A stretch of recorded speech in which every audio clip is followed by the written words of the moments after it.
یہاں مفسرین نے ایک بات لکھی ہے اس آیت کے تحت کہ فرمایا جو زمین پہ چلنے والا ہے اس کا رزق اللہ کے ذمے. فرماتے ہیں کہ یہ اللہ نے ہماری عقل کے مطابق ہم سے بات کی ہے، ورنہ آسمانوں میں جتنی مخلوق ہے رزق اس کا بھی اللہ کے ذمے ہی ہے. یہاں جو فی الارض کے لفظ ہے زمین پہ، وہ ہمیں سمجھانے کے لیے کہ تم نے تو صرف یہ دنیا دیکھی ہے نا، تو جس کو تم نے دیکھا ہے وہ سب کھاتے اللہ کا دیا ہوا ہی ہے. تو جو ہم نے دیکھا تھا رب کریم نے اس کے مطابق ہمیں سمجھا دیا. فرمایا کچھ تو تم نے دیکھے نہیں، چلو ان کی تم سے بات نہیں کرتے، پر جو تم نے دیکھے ہیں ان سب کا رزق کس کے ذمے ہے؟ اللہ کے. میرے محبوب کریم علیہ الصلوۃ والسلام نے فرمایا اللہ پہ بھروسہ رکھ کے سویرے نکل جانا رزق کی تلاش میں. کس پہ بھروسہ رکھنا ہے؟ نکلنا تمہارے ذمے ہے. یہ نہ کہنا کہ گھر بیٹھوں گا تو یہیں آئے گا. نکلنا تمہاری ذمہ داری ہے، جتنی ذمہ داری ہے وہ پوری کرنا. اللہ پہ بھروسہ کر کے نکل جانا تمہاری ذمہ داری ہے. رب کا ذمہ ہے تمہیں رزق دینا، وہ ضرور تمہیں رزق پہنچائے گا. یا رسول اللہ صلی اللہ علیہ وسلم کس طرح پہنچے گا؟ تو ذرا حضور کے لفظوں کا حسن بھی دیکھیے. نبی پاک صلی اللہ علیہ وسلم نے فرمایا جس طرح موت تمہیں ڈھونڈ لیتی ہے نا کہ تم کہاں موجود ہو، جب وقت آتا ہے تو انسان پاکستان میں ہو تب بھی آ جاتا ہے، جدہ میں ہو تب بھی آ جاتا ہے، مکہ میں ہو یا مدینہ طیبہ میں وقت پھر بھی آ جاتا ہے. فرمایا جس طرح موت تم جہاں بھی ہو تم تک پہنچ جاتی ہے نا، اس طرح تمہارا رزق بھی تم جہاں موجود ہوتے ہو اللہ وہاں پہنچا دیتا ہے. تو یا رسول اللہ صلی اللہ علیہ وسلم کس انداز میں؟ تو فرمایا نکل جانا تمہاری ذمہ داری ہے. فرمایا سویرے پرندے بھی نکل جاتے ہیں اور شام کو جب لوٹتے ہیں تو اللہ انہیں پیٹ بھر کے روزی عطا فرماتا ہے. حالانکہ ان کو نہیں پتا ہوتا ہمارا کارخانہ کہاں ہے، ہم نے کہاں جا کے مزدوری کرنی ہے. ان کو نہیں پتا ہوتا کہ ہمارا دفتر کہاں ہے، ہم نے کس آفس میں بیٹھنا ہے. ان کو نہیں پتا ہوتا کہ ہم نے کہاں جا کے مال خریدنا ہے اور کہاں سے ہم نے پھر اس کو دوبارہ بیچنا ہے. انہیں خبر نہیں ہوتی. اللہ پہ بھروسہ کر کے نکل جاتے ہیں. نکلنا تو تیرے ذمے ہے کہ نہیں؟ فرمایا وہ تو ڈیوٹی کر، شام کو اللہ جو رب پرندوں کو روزی دیتا ہے وہ تجھے بھی عطا فرمائے گا. تو جس حال میں ہے، کیونکہ تو نے اپنا یہ حال خود نہیں بنایا، جس نے بنایا ہے وہ بڑا بہتر جانتا تھا کہ تو اسی حال میں اسے اچھا لگتا ہے. تو اسے اسی حال میں، ایک بزرگ تھے تو ان کی طبیعت بڑی علیل ہو گئی، بیمار ہو گئے، تو اللہ نے آزمائش دی تو کیڑے پڑ گئے وجود میں. ایک کیڑا یہاں سے کھا رہا تھا، اللہ والے بڑے راضی رہتے ہیں اس کی رضا پہ. تو کیڑا یہاں کھا رہا تھا تو نیچے گر گیا، تو بابا جی نے اٹھا کے پھر وہاں رکھ لیا. کہنے لگے جب اس نے تیری ڈیوٹی مجھے کھانے کی لگائی ہے تو میں اس بات پہ راضی ہوں، تو نیچے کیوں گرتا ہے؟ بس ٹھیک ہے کھا، جب اس نے تجھے ڈیوٹی جو تیری لگائی ہے. سالبہ بن عبد الرحمن ایک صحابی تھے، سالبہ غالباً نبی پاک صلی اللہ علیہ وسلم کی خدمت میں آئے. کہنے لگے یا رسول اللہ صلی اللہ علیہ وسلم غربت بڑی ہے، میرے لیے دعا کریں اللہ زیادہ مال دے. تو محبوب صلی اللہ علیہ وسلم نے فرمایا تو جس حال میں اچھا ہے وہ تیرے لیے بہتر ہے، جس میں تو ہے وہی حال تیرے لیے. مشکل ہے نا یہ جواب سننا. یا رسول اللہ صلی اللہ علیہ وسلم دعا کر دے. تو محبوب نے کیا فرمایا؟ فرمایا تو جس حال میں ہے نا وہ حال تیرے لیے بہتر ہے، اسی میں رہ. کہ نہیں حضور دعا کریں. فرمایا سالبہ تو باز آ جا. حضور دعا کریں. فرمایا تو باز آ جا. 2-3 دفعہ کا ضد کی. محبوب نے فرمایا جا پھر اللہ تجھے زیادہ پیسے دے گا.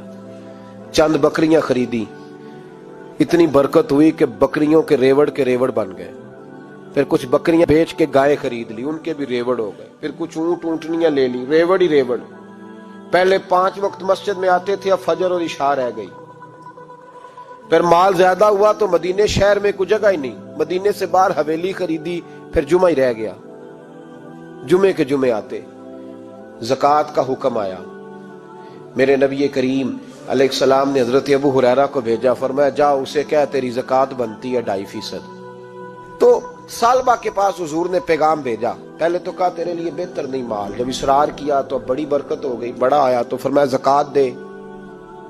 2.5% زکوٰۃ ہے. اب جب سوچا کہ 5 اونٹوں پہ ایک بکری جائے گی اور بڑا سارا مجھے دینا پڑے گا، اب جب غور کیا تو یہ تو نہ کہا کہ میں نہیں دیتا، حضرت ابو ہریرہ سے کہنے لگے نبی کریم علیہ السلام کی خدمت میں عرض کرنا کہ میں خود آؤں گا۔ حضرت ابو ہریرہ نے آ کے عرض کی یا رسول اللہ صلی اللہ تعالی علیہ وسلم، حضور وہ کہتے تھے میں خود آؤں گا، تو کہتے ہیں محبوب نے ٹھنڈی سانس لی، فرمایا اسے کہا تھا کہ تیرے لیے مال بہتر نہیں، اب ہلاک ہو گیا، ہائے افسوس ہلاک ہو گیا۔ ان کو بھی تھوڑی دیر کے بعد احساس ہوا کہ یہ میں نے کیا کیا، نبی پاک کوئی کہہ دیا نہیں ہے، حضور کو کہہ دیا بعد میں آؤں گا۔ اب دوڑے آئے، عرض کی حضور میں سارا کچھ لے کے آیا ہوں، قبول کر لیں۔ محبوب نے فرمایا گویا بلال حبشی کی خشک کھجور بھی قبول ہے، اور صہیب رومی ایک اٹی بان کی لائے تو وہ بھی قبول ہے، اور عمار بن یاسر اور مصعب بن عمیر اگر 2 دینار دے جائیں اور کوئی پرانا جوڑا کسی سپاہی کے لیے چھوڑ جائے تو وہ بھی قبول ہے، لیکن تو اپنا لاکھوں لے کے چلا جا، تیرا کوئی نہیں قبول، معاف کر دیں۔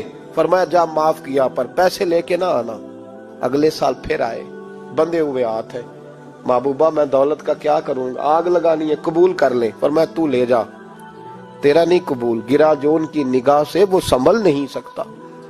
حضور نے وصال ظاہری کیا تو جناب صدیق اکبر کے پاس آئے، لاکھوں کا مال، ابو بکر قبول کر لو، تو جناب صدیق اکبر کہنے لگے اس کا کر لوں جس کا نبی نے نہیں کیا، چل جا کوئی نہیں چاہیے۔ حضرت عمر کے زمانے میں قحط پڑ گیا، بارشیں نہیں ہوتی، غلہ نہیں ملتا، حالات خراب ہے، مالی طور پہ بحران آ گیا، غربتیں، مجبوریاں، تکلیفیں، آ کے روئے عمر میرا قبول کر لو، مجھے معافی تو مل گئی تھی نا۔ فرمایا معافی اپنی جگہ پہ، پر جس کا مصطفیٰ نے قبول نہیں کیا۔ بہت سارے لوگوں کو پتہ ہی نہیں کہ ان کا قبول ہی نہیں ہوا، اور وہ الجھے ہوئے، انہیں خبر ہی نہیں کہ اصل بات کیا ہے۔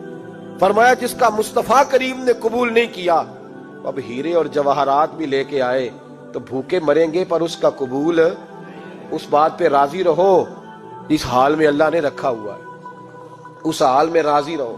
یہ جو مصیبت ہے نا دیکھنی کہ وہ بھی میرے پاس، تمہیں کیا پتا، کبھی پوچھ تو صحیح اس سے وہ کس مصیبت کا شکار ہے، جو مالی طور پہ بڑا امیر ہے، تو اس کی طرف دیکھ کے اپنا دل برا کرتا ہے۔ بس جس حال میں رب نے رکھا ہے اس حال میں رہ۔ حضرت عثمان غنی کے زمانے میں تو وہ وصال کر گئے، لیکن بھائی تو جس حال میں تیرا رب تجھے رکھتا ہے اس حال میں رہ، تیری مالی پریشانیاں ختم ہو جائیں گی۔ امام شافعی فرماتے ہیں جن گھروں میں لوگ فجر کی نماز کے وقت سوئے ہوتے ہیں ان گھروں میں رزق نہیں آتا۔ آپ فرماتے ہیں فجر کا وقت اللہ کے دینے کا وقت ہے، اس وقت اللہ بانٹتا ہے۔ حضور صلی اللہ علیہ وسلم کا فرمان ہے نا حدیث میں کہ تہجد کے وقت اللہ پہلے آسمان پہ نزول جلال فرماتا ہے جو اس کی شان کے لائق ہے تہجد کے وقت، اور وہ کہتا ہے مانگو میں تمہیں عطا کروں گا۔ لینے کی باری آئے تو بندہ سمیٹ سماٹ کے اندر گھس جائے۔ ہمارے ہاں یہ ہوتا ہے کہ عشاء کے بعد بچے بیٹھتے ہیں موبائل لے کے، تہجد کا وقت آتا ہے تو ان کی آنکھیں بند ہونی شروع ہوتی ہیں، تو لینے کے وقت تو سویا تھا، تیرا مسئلہ کیسے حل ہوگا؟ بھائی جب کوئی آدمی خیرات بانٹ رہا ہو تو جو پیالہ پیچھے کر لے اسے ملے گا؟ کہتے اس وقت آنا جب میں بانٹ رہا تھا، اب تو کدھر آ گیا ہے؟